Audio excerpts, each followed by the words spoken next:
Welcome to Blind Abilities. I'm Jeff Thompson. There's a new app that just hit the market. It's Google Photos with a feature called Google Lens. And what this does is Google Photos uploads all your photos that are in your camera up to the cloud, way up there. And Google Lens, when that comes into operation by hitting the button, it goes, looks for that photo, gives it a good look over, kind of an analysis, and then sends you back the information.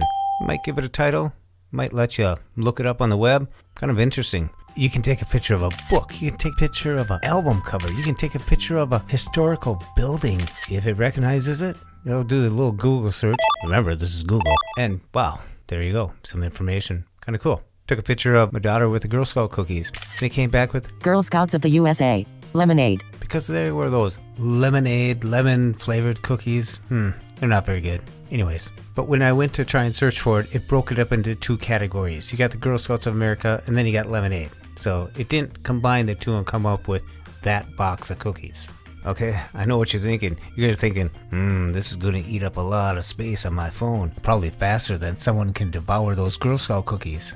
Not really. What it's doing is taking a copy of all the photos that you already have in your phone, putting them up into the Google Drive. From there, it does all the analysis up there. Up in the server, up in the cloud in the sky, you know, that cloud, it does the self-analysis. When you call upon a photo to be Google Lensed, it does the analysis there and sends you back the information. So I prepared another photo, and I took this picture while I was in Scottsdale, Arizona at Penske's Auto Showroom. And this was a car, a very unique car. So let's give it a shot. Photo. So after double tapping on a photo, then go down and find the lens button. Lens.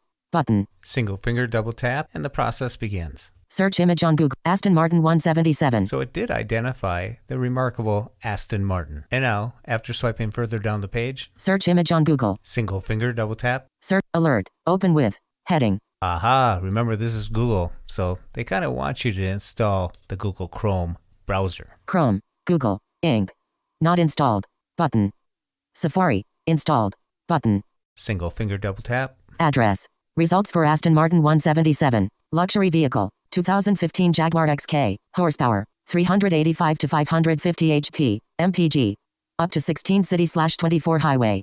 Done. Button. Okay, that's kind of sweet.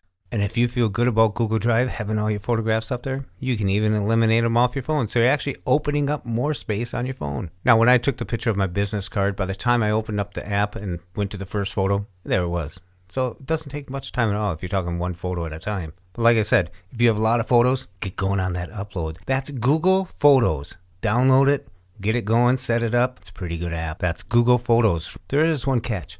You got to have your language set to English for it to work. There you go. It even has a feature in the business cards. If you notice there's a glitch in, maybe the identification or the email address, but you can surely fix it. You can. You can select the text and edit it. That's kind of cool. The most important thing I saw about this is you can add it to your contacts, and that's quick and simple. Contact Jeff Thompson button. Just tap that, and you're sending it to your contacts. Another great thing is if there's a website on there, a www, And looky here, there's one. Website, blindabilities.com. Open, blindabilities.com. Text field. Open, alert. Open with, heading. Chrome, Google, Inc. Not installed, button. Safari, installed. Button. Yeah, that's Google. And they do that for the email too. Address, blindabilities.com. Attention musicians, audio creators, singers, let the access begin. Able Artist Foundation meets you halfway. Link. Seeing the world, sometimes in ways we never imagined. George Wurtzel talks about his star role in the Subaru commercial. Link. One thing that I would like to see being able to do is have description first. And all the details follow. So when you're going through your photographs, you can just get the description that you put in there and not have to go to the date and da-da-da-da-da. But I can understand because the date is probably a criteria that it organizes in one way, form, or fashion. Here's an example. My friend Ian has a Jaguar. So I put a description on that photograph. Notice I just added Ian Fleming's Jaguar. More. Button. Info. Button. Add a description.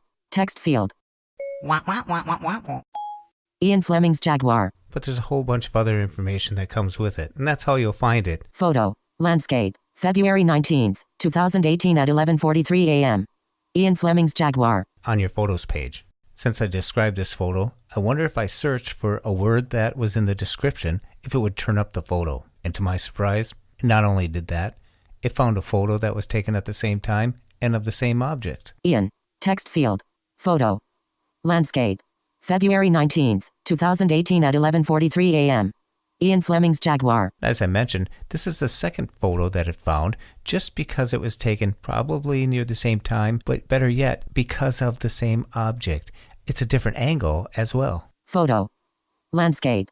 February 19th, 2018 at 11:43 a.m. It also has facial identification. So throughout all the photographs in there, it will organize and categorize them with your photo as a whole entire folder. That's me, even from the videos. It'll find that. Group similar faces. Manage preferences for face grouping. Button. And it also puts together little movies, little photo albums, little books, all sorts of things. Here's the list. And you'll find this under the Assistant tab. Assistant. Tab.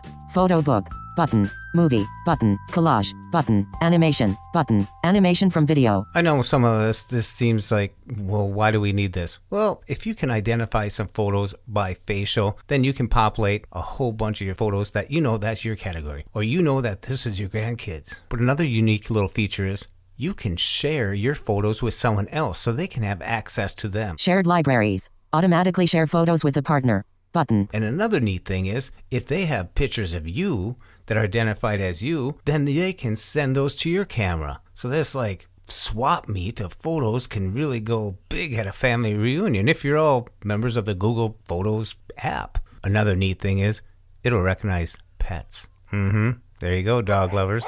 Cat lovers? Yeah. But there you go, dog lovers. Say download the app, get your photos going, and if you keep the photos at a certain size that they recommend, it's all free. You can store them out there for free. Manage device storage. Free up space and manage the amount of storage the app uses on your device. Button. Now, if you got pictures of your social security card and secret pictures that you don't want people to see, I don't know how I'd like to have them up there on the drive, but I don't have that problem, really. So anyways, most of my pictures are just random pictures of trips and vacations, and usually some other people take them. Sometimes I kids take 6, 7 of them. I think one of them's good.